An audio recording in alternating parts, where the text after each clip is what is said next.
Dear Heavenly Father, we just thank you for another beautiful day of life. We thank you for your love and for your grace. And we thank you for the many ways that you are working in all of our lives at the same time to bring us around, to know you better, to know you more, and to somehow become like you.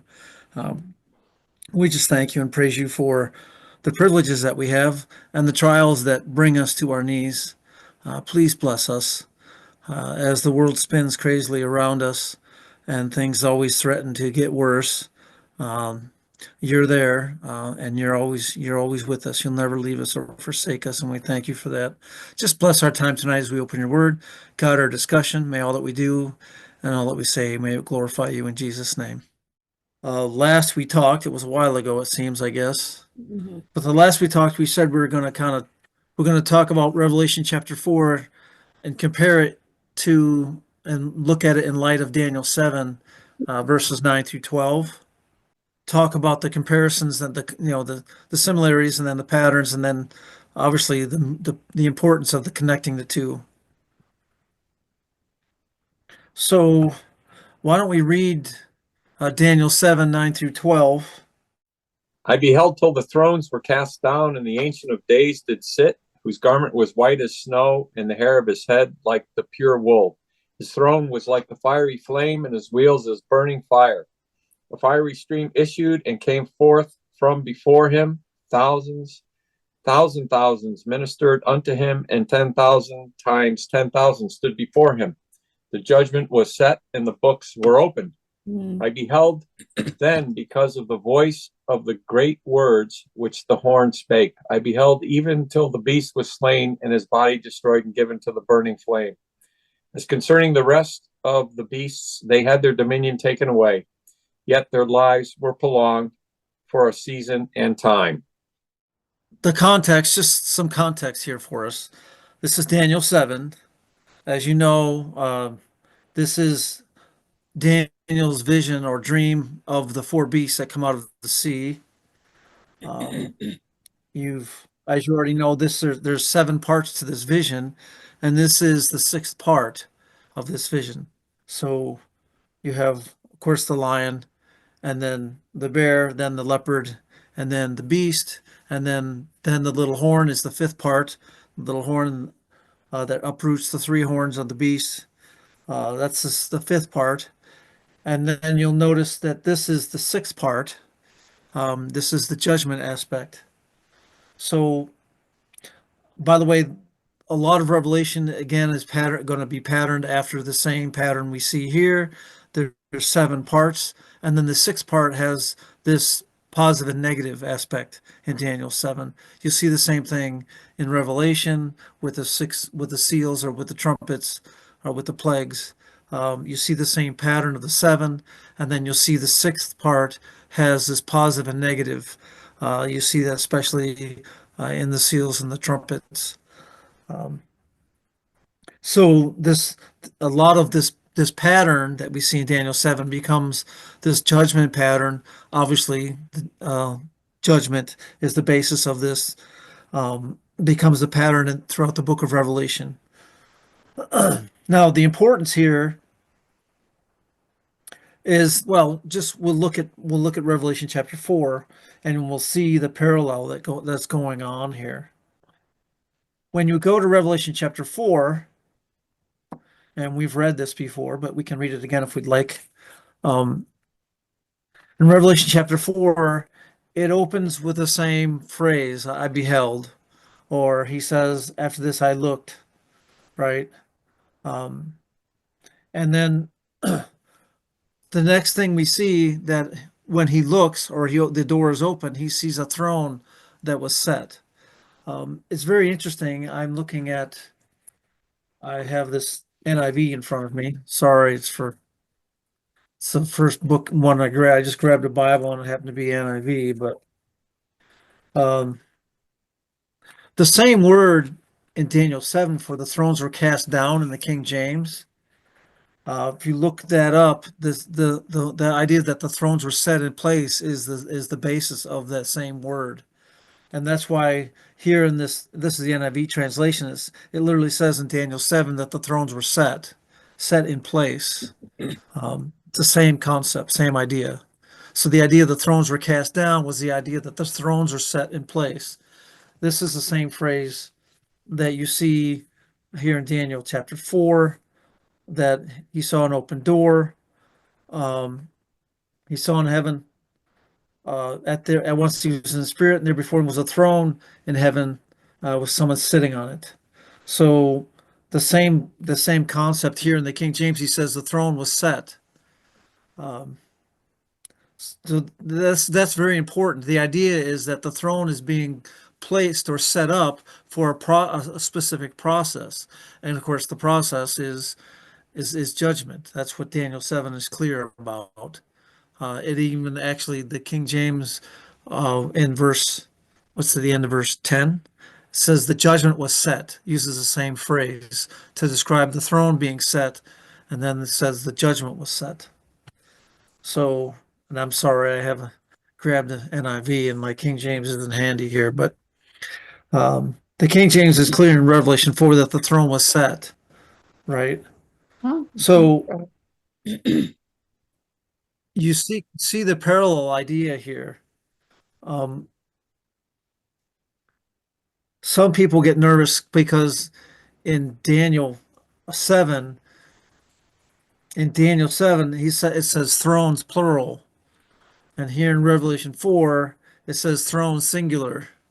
So their conclusion is that can't be describing the same thing. But of course, if you look in verse 4 of Revelation chapter 4, it says surrounding the throne were 24 other See. thrones. Yeah. And seated on them were 24 elders. Now, the King James will say seats, but it's the same word, throne. It's the same Greek word, thrones.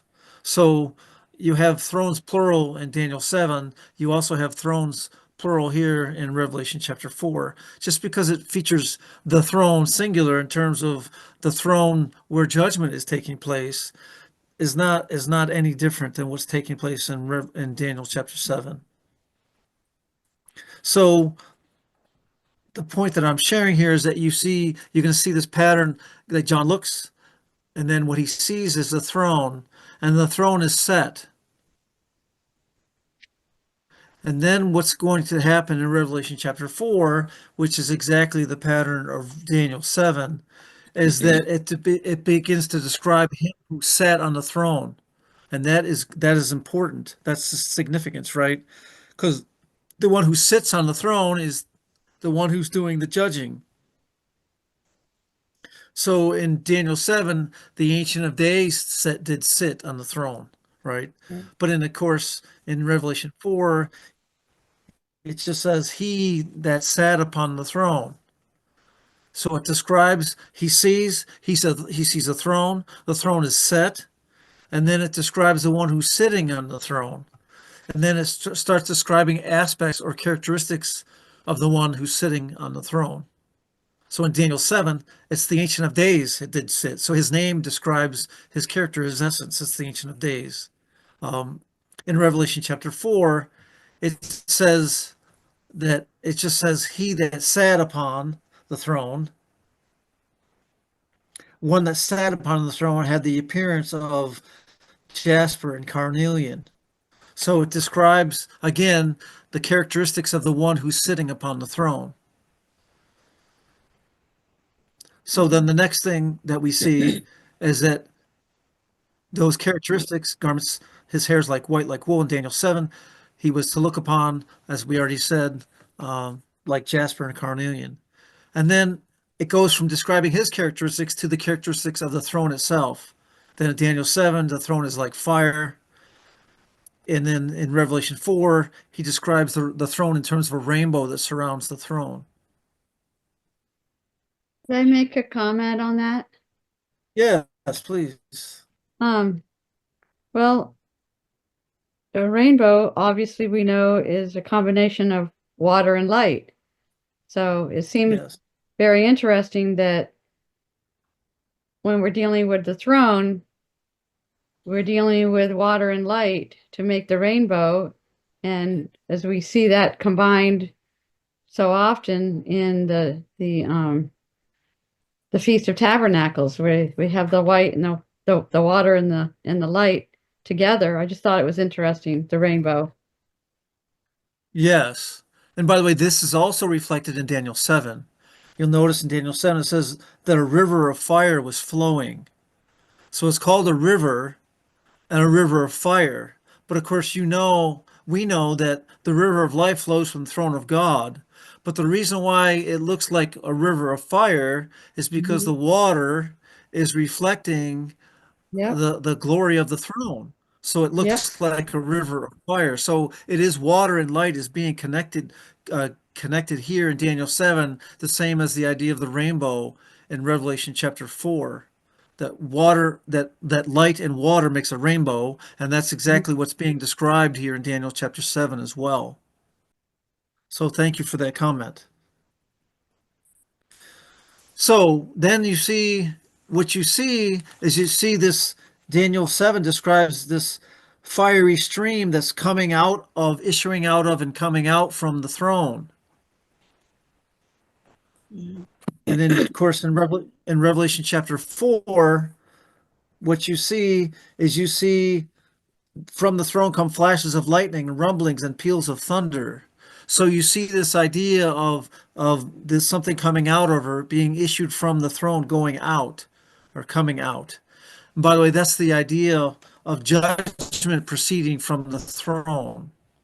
The thunder, as we know, is a voice of God. The idea of the river of fire, God's presence is a consuming fire. This idea that judgment is going forth means that his presence is going forth. And of course, it's his presence that causes light to shine and people to make decisions. It's his presence that gives life. It's also his presence that for those who reject him brings, it's his presence that, again, to the wicked, the presence of God is a consuming fire.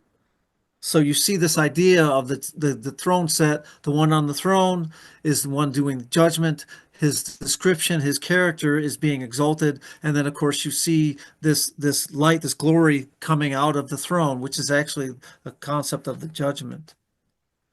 And then, of course, the next thing that you see in both scenarios in Daniel 7, it talks about thousands before the throne and 10,000 times 10,000.